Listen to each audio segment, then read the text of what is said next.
Bhagavate Vasudevaya.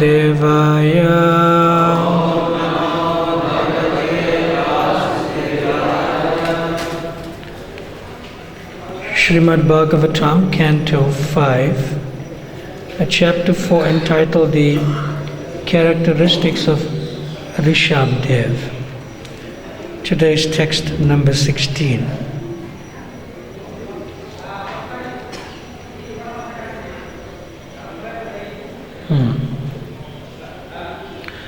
So we shall break up the line into two parts, so there'll be sort of a verse meter.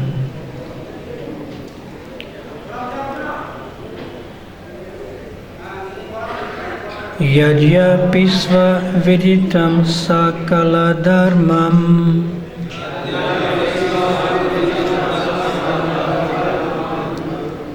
brahmam guyam brahmanai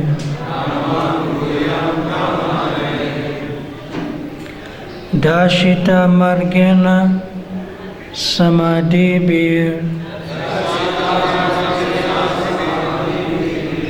upaya janatam anusasasa.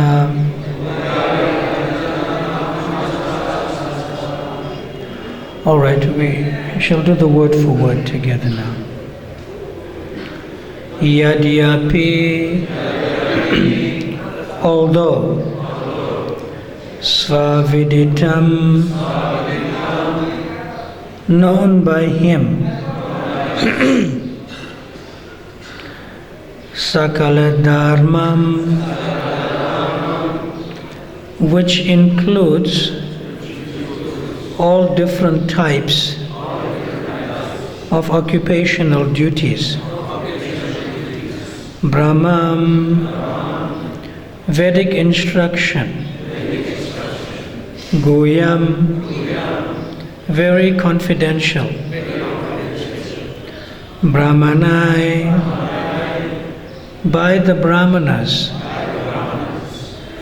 Darshita margena, by the path showed. Sama adibi, sama, dhamma, titiksha, controlling the mind, controlling the senses, practicing tolerance, and so on. Upayahi, by the means. Janatam, the people in general. Anusasasa, he ruled over. Translation and purport by His Divine Grace, H.H.Bhakti Swami, Srila Prabhupada ki jai. Translation. Although Lord Rishabdev knew everything about confidential Vedic knowledge, which includes information about all types of occupational duties, he still maintained himself as a Kshatriya and followed the instructions of the Brahmanas as they related to mind control, sense control, tolerance, and so forth. Thus he ruled the people according to the system of Varnashram Dharma, which enjoins that the Brahmanas instruct the Kshatriyas and the Kshatriyas administer to the state through the Vaishyas and Sudras. Purport. Although Rishabdev knew all the Vedic instructions perfectly well, he nonetheless followed the instructions of the Brahmanas in order to perfectly maintain the social order. The Brahmanas would give advice according to the Shastras, and all the other castes would follow. The word Brahma means perfect knowledge of all activities. And this knowledge is very confidentially described in the Vedic literatures. Men trained perfectly as Brahmanas should know all Vedic literature, and the benefit derived from this literature should be distributed to the general populace. The general populace should follow the perfect Brahmana. In this way one can learn how to control the mind and senses, and thus gradually advance to spiritual perfection.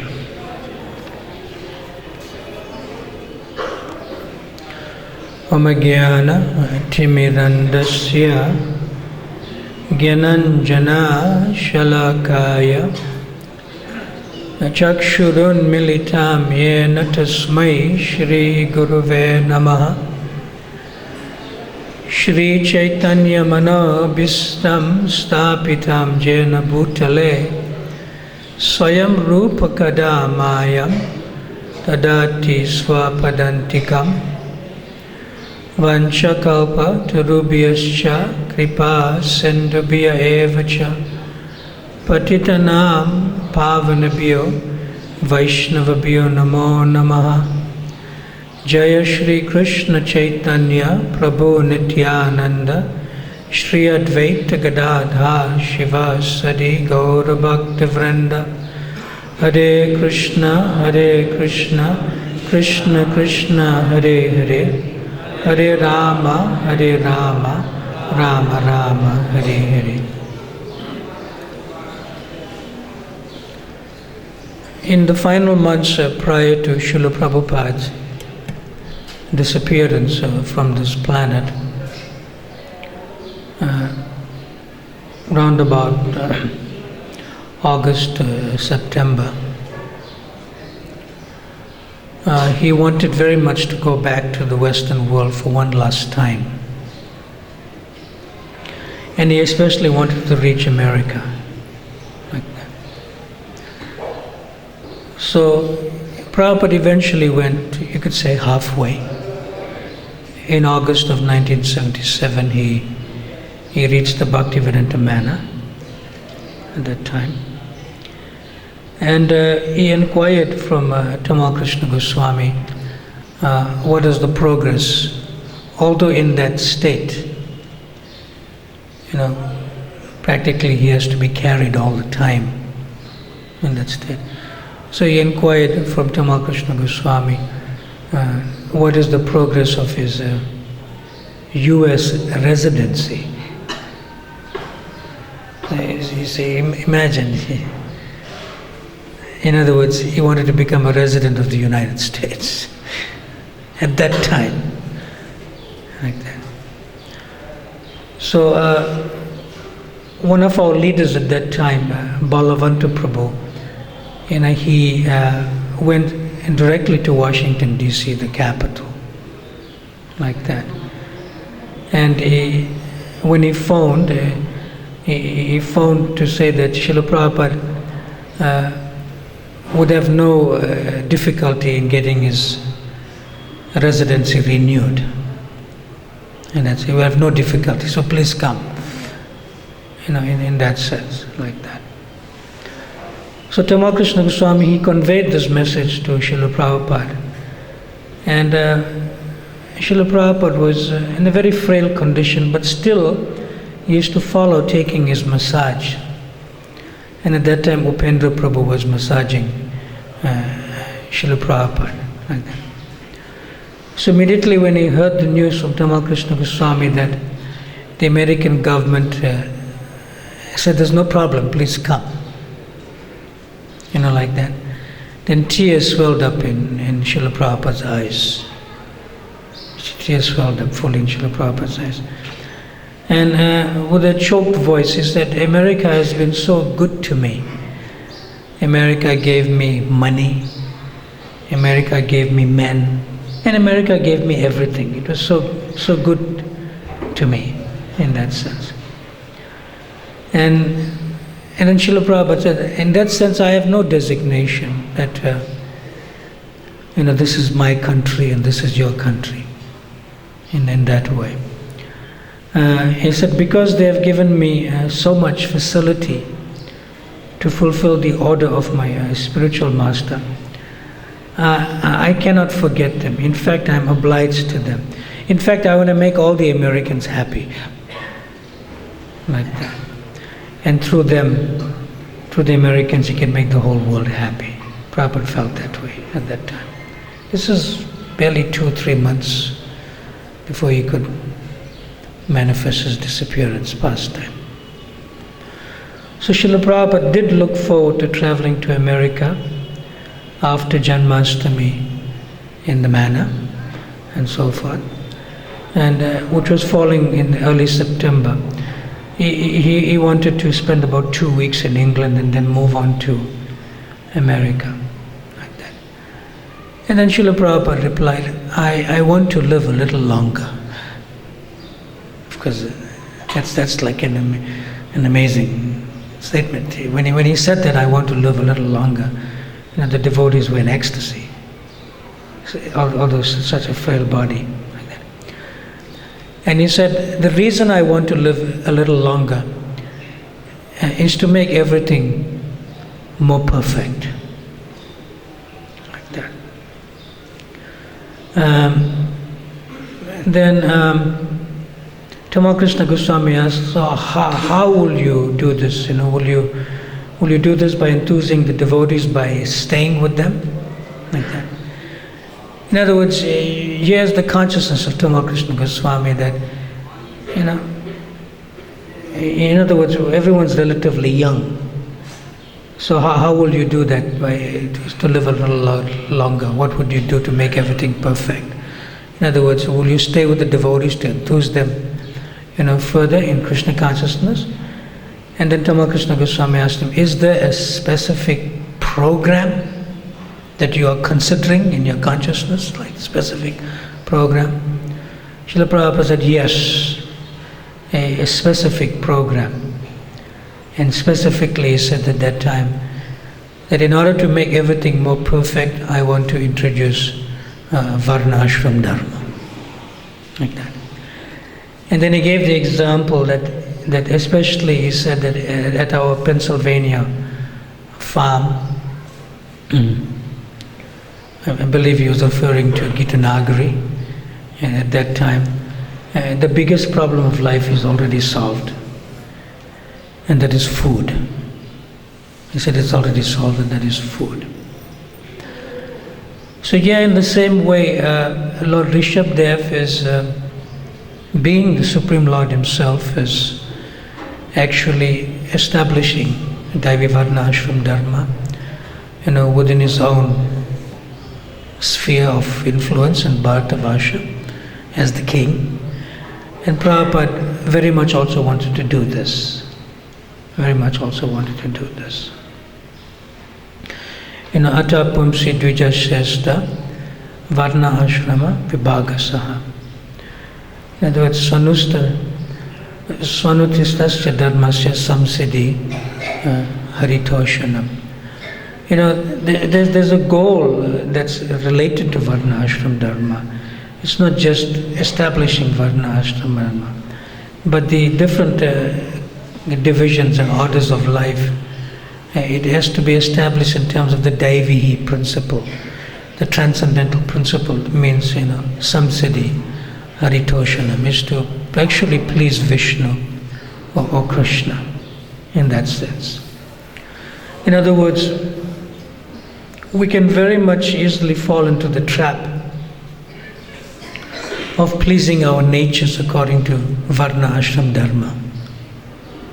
Pleasing our natures. But the actual fact is that we should please the Supreme Personality of Godhead through the system of Daivi Varna Ashram Dharma. We can get caught up just in the Varna Ashram Dharma and not make it Daivihi in relation to Haritoshanam, in relation to pleasing Vishnu, pleasing Krishna. Now, at one time, when Srila Prabhupada was visiting Madras, Achyutananda Swami Maharaj, he asked Srila Prabhupada a question. he said that is it necessary that a person should pass through the, you could say, 3 ashrams, brahmachari, grihastha and vanaprastha, before coming to sannyas? This is within Daivi Varna Ashram Dharma, like that. And Srila Prabhupada said, it's not really a necessity, but it is normal. It's normal, like that. And then he went on to say that if you're a Brahmana, then you must go through brahmachari, grihastha, vanaprastha and then take sannyas. If you're a Brahmana, in that sense. Brahmana by merit and by training and by qualification, like that. So this is for Brahmanas especially, like that. And he said for Kshatriyas, they basically have to go through brahmachari, grihastha and vanaprastha. That's enough, like that. And we have the example of the Pandavas. In that sense, they didn't really take sannyas. They went up to the north, to Badrika Ashram and in the vanaprastha stage, in that sense. And for the Vaishyas, he said just brahmachari and grihastha, like that. And he said for the Sudras, just grihastha, in that sense. So this is the process. This is the process. And Prabhupada says it's a normal process. It's normal. It's not something of a need and necessity, but it's normally meant to be followed, like that. And then he said either any one of them, if they take to Krishna consciousness, then they become above these rules and regulations and so forth. But we see sometimes somebody may feel that they are above the rules and regulations, but they may not necessarily be in the category of Brahman and take sannyas, in that sense. So that should also be there. And this requires very accurate, you could say kingly or Kshatriya leadership to place people in certain ashrams and in certain dharmas. Of course, through the directions of the Brahmanas, in that way. And as Srila Prabhupada said that Krishna worship or Vishnu worship is the ultimate aim of human life. And we also see that in a general sense there are 3 types of life. There's animal life in human bodies. We all know what that is. Human beings acting like animals. Don't have to go much in detail for that. Then there's human life in human bodies. Okay. And most people have to be brought through our preaching from animal life in human bodies to human life in human bodies. Most people, like that. You could say a very select few, although they may know about spiritual life in human bodies. You get animal life in human bodies, human life in human bodies, and you get spiritual life in human bodies, although they may know, but they may not be able to follow the 4 regulative principles. Most people are like that. They may not be able to follow the 4 regulative principles. So at least for the best in our Krishna conscious preaching and the mission, we should actually try to bring people from animal life in human bodies to human life in human bodies. And that basically is Daivi Varna Ashram Dharma, human life in human bodies. We find that even devotees who take to the process of being duly initiated by the bona fide spiritual master, we find they may take that step, but in a number of cases they may not be able to follow even after initiation. So is there like a tendency in the consciousness that I'm not a devotee? I'm not a devotee? No. The greater magnanimity of the Daivi Varna Ashram Dharma system will bring them to be a member within being, you could say in one sense, human life in human bodies, like that. And not everyone will take the practicality and will take the time to actually, commit themselves to chant 16 rounds daily of the Hare Krishna Maha Mantra. Not everyone will take that to that. So therefore Daivi Varnashram Dharma comes into focus in that sense. So therefore it is a first stepping stone, as Srila Prabhupada says, where one becomes, you could say, free from unrestricted sense enjoyment to a sort of license indulgence in sense enjoyment, and then become completely free of sense enjoyment itself through the process of Daivi Varna Ashram Dharma. Now we are aware we have a lot of work to do, and maybe there's less time but more service to do in preaching and spreading Krishna consciousness. Because there's still so many people who actually do not know the ultimate goal of life, which means to approach Krishna or Vishnu and please the Supreme Lord in devotional service. And they have taken the materialistic way of life as being everything, and have become captivated practically by materialistic activities in that way. And the present leaders, they are actually encouraging people and the general population to follow in the path of unrestricted sense gratification and sense enjoyment. The leaders are doing that, like that. And even if there's some leader that is meaning well to introduce moral, social and ethical values, he becomes overwhelmed. He becomes overwhelmed. It's not so easy. He becomes overwhelmed. Let's take that incense and put the incense on the other side. He becomes overwhelmed, even trying to bring people at least out of the mode of passion and ignorance to the mode of goodness, like that. So because of people being ignorant of the laws of God, in order to rectify the world situation, as Prabhupada used to say, as somehow or the other they should be introduced to Krishna consciousness, like that, and act according to and Prabhupada specifically act according to the Varnashram system, like that.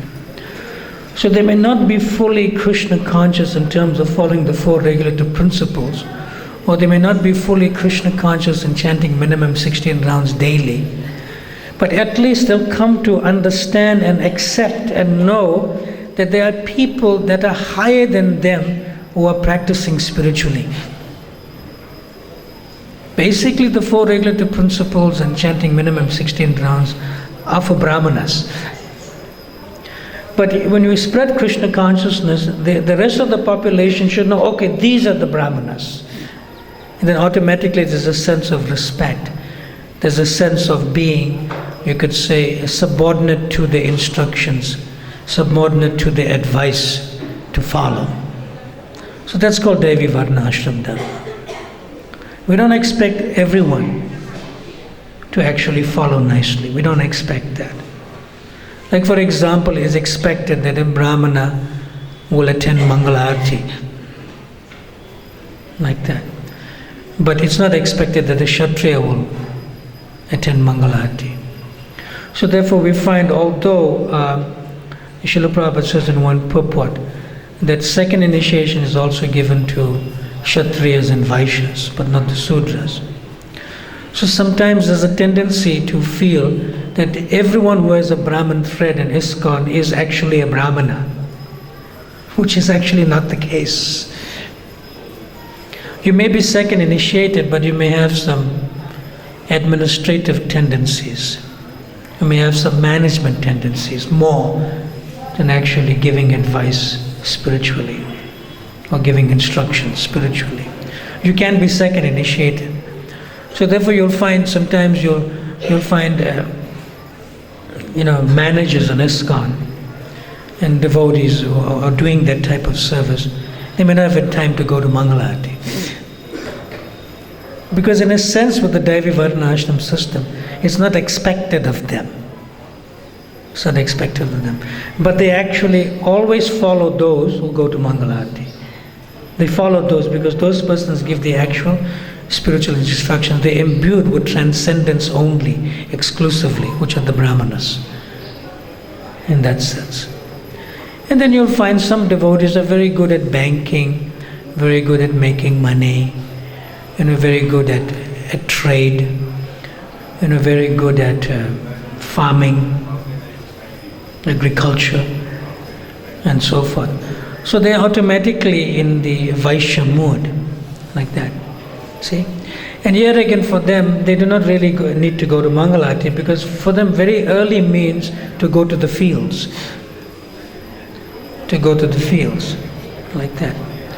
So the devotees have to find their niche and fit in sort of, in that sense. But the ultimate, the ultimate instruction given in this purport and given by Rishabda's behavior is that they have to follow the Brahmanas. Like that. Like, it's not that within ISKCON the Kshatriyas and the Vaishyas become spiritual leaders. They may have that tendency, but they have to still follow the instructions of the Brahmanas who are 100% involved in spirituality. In that way. Like that.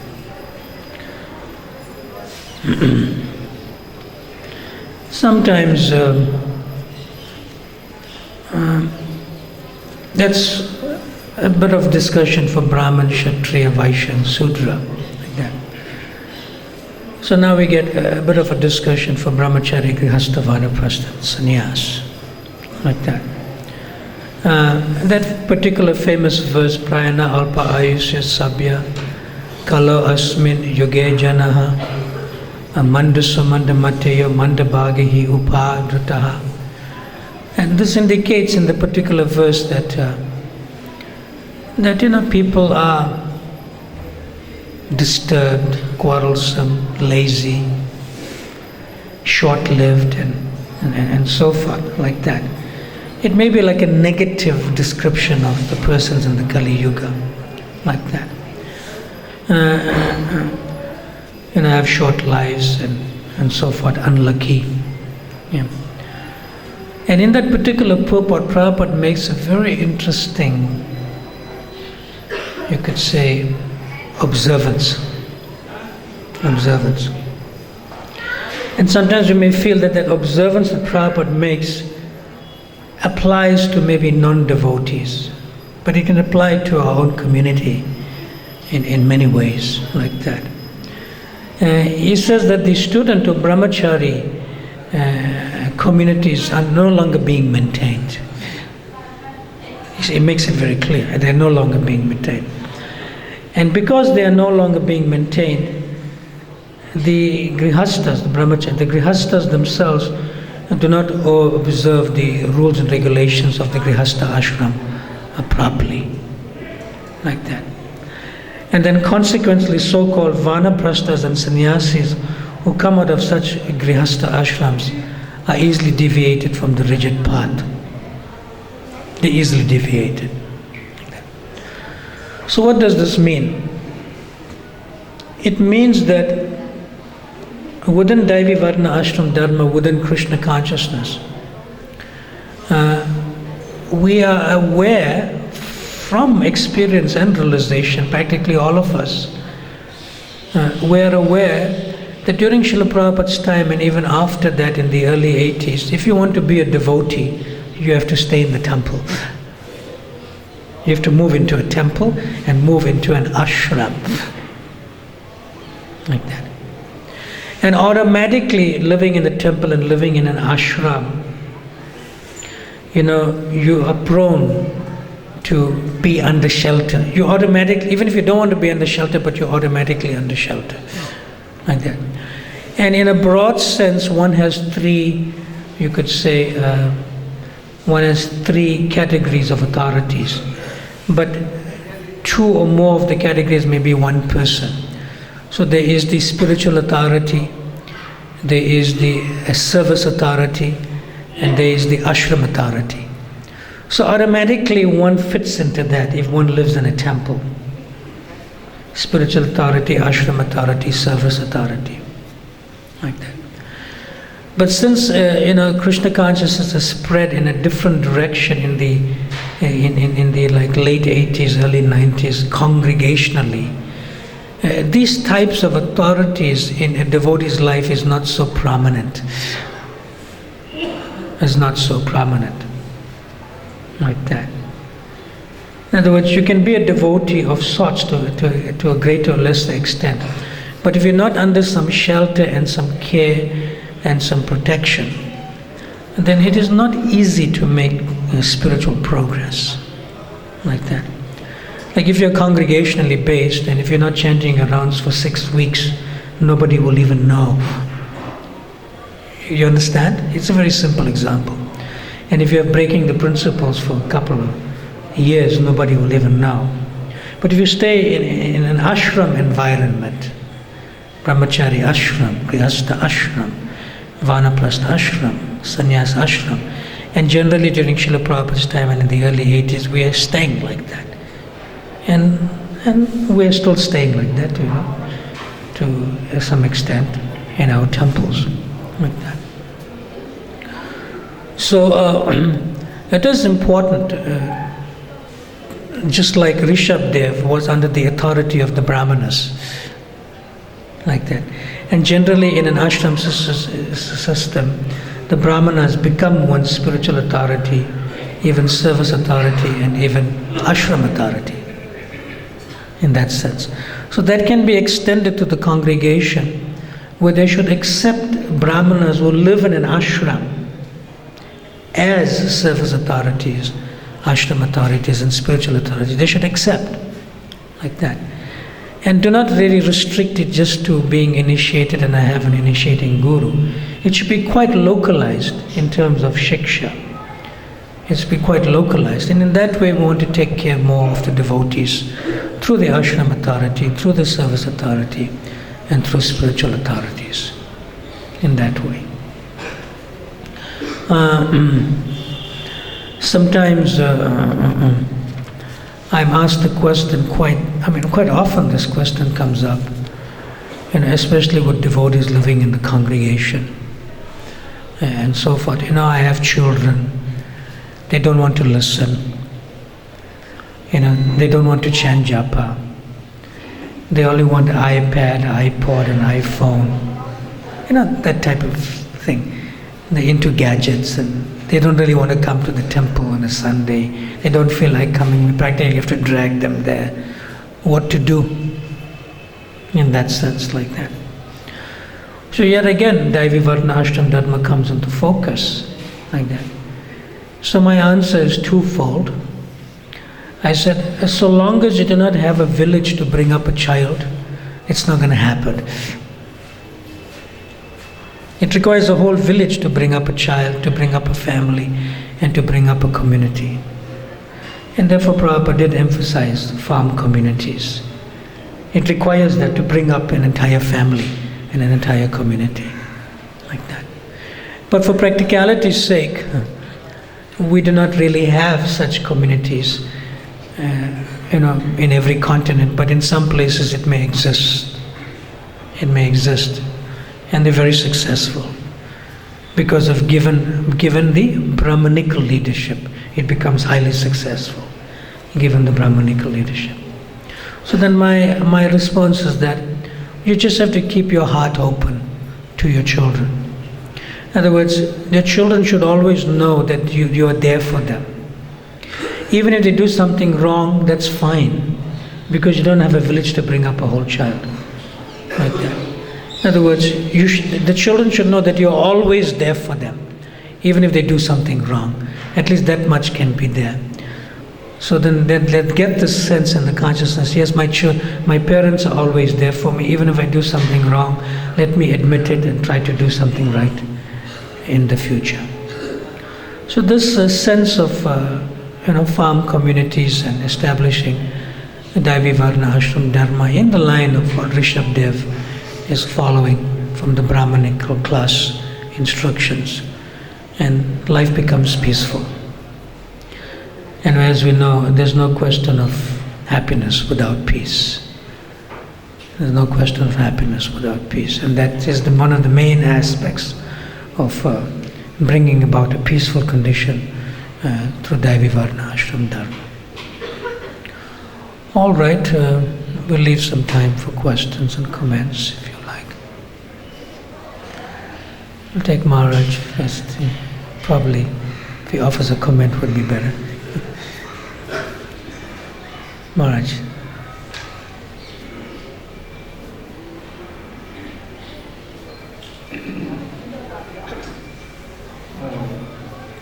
Wondering about some statements that Prabhupada made also about his initiated disciples. They should attend, the morning and evening programs, and if they didn't, they were not serious about the spiritual life. And so some of them might be Kshatriyas, some of them might be Vaishyas. Yes. So how do we incorporate that also? Mm-hmm. Yes.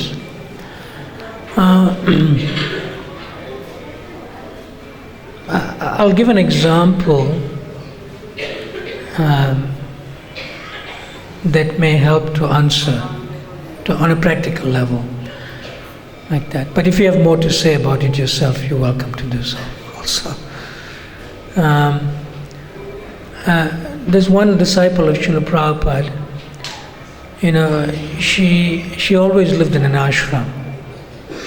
She was a brahmacharini. And she was very happy attending the morning program and so forth like that. So about maybe 10 years ago, I was visiting that area, and subsequently she became a mother to 2 children, like that. And she was always feeling depressed that, I have so much of duties to do with the children. I have to take care of my husband before he goes to work, lunch pack and so forth like that. But I was so happy living in the temple without being married and so forth, and I could attend the full morning program. So then I asked a question, what makes you depressed? He said, the ecstasy of a morning program is such a wonderful thing that I'm not able to do it now because I'm a mother and a wife. So what should I do? Like that. And then I quoted another Mataji, I forget her name. She was also married. She was also married, and she also had difficulty in following the morning program because of having children now, moving out of the ashram, having their own apartment, and so forth. So she probably may have approached Srila Prabhupada, like that, as the way I heard it. And Srila Prabhupada said something to the effect, we understand that you have duties as a mother and as a wife, like that. But you must do 2 things in the morning. You must chant your minimum 16 rounds, and you must hear Srimad Bhagavata. Like that. So when I told this other Prabhupada disciple, the first one that I spoke about, and I told her, this is what Srila Prabhupada gave the instruction to that Mataji, so I'm just offering you the same thing. She said, but it's very difficult to chant my 16 rounds in the morning. What should I do? Because there's so many family duties and so forth. Then I encouraged her, you should just chant as many rounds as you can before you exhibit your duties as a wife and as a mother to the children and to the husband in the morning, like that. And many devotees who used to live in temples, who used to follow a morning program, and who used to be involved in the mission of spreading Krishna consciousness, now have to fend for themselves of basically working and putting food, clothing, and for working for food, clothing, and shelter, like that. And they're not able to follow the full morning program as they used to do before, like that. So that's one response. The other response would be that Srila Prabhupada was beginning a worldwide missionary movement like that. And we are aware that even after being initiated, several devotees could not follow. So Srila Prabhupada was taking that risk. To actually implement, at least to some extent, Brahmanical culture within ISKCON, like that. And those who follow a nice morning program and engage in the mission of Krishna consciousness and giving advice to others are categorized as Brahmanas in that way. So basically he wants to institute Brahmanical culture, as I understand it over the years within ISKCON. Others may fall short of that, especially a morning program, and they may be engaged in other duties and so forth. Then my third response would be, is that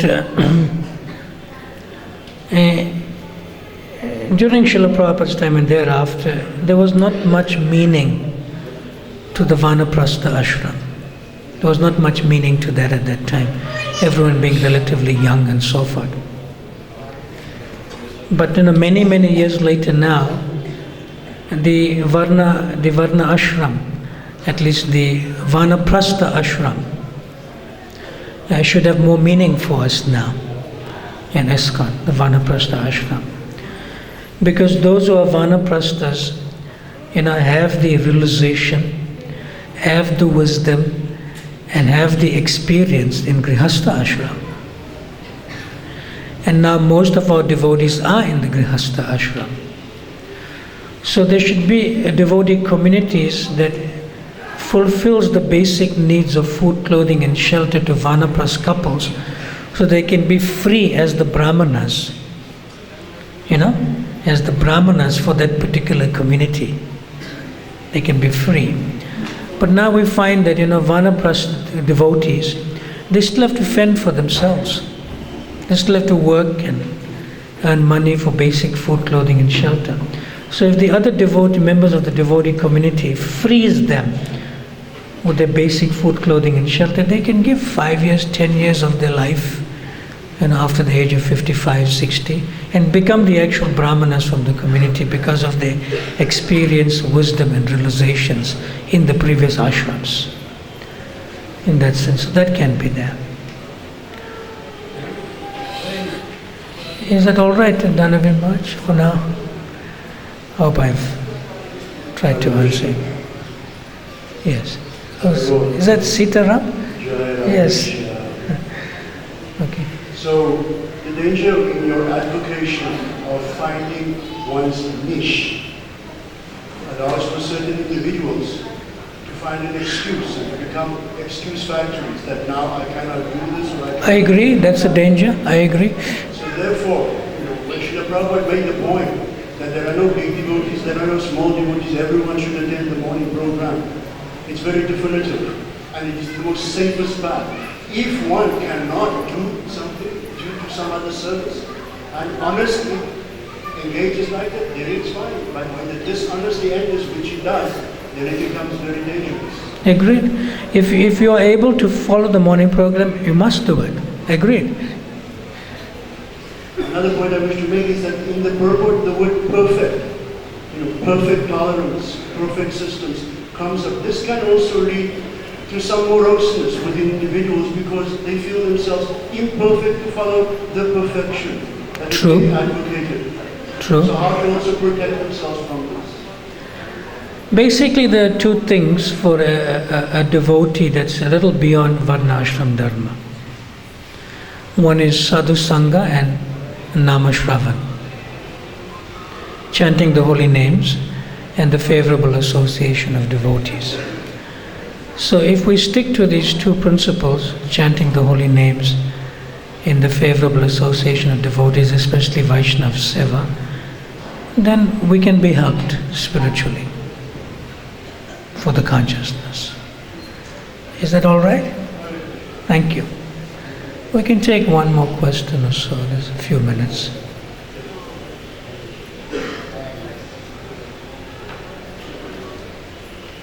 I don't know who put the hand up first, so there's a few hands up. Okay. Hare Krishna. Thank you, Maharaj.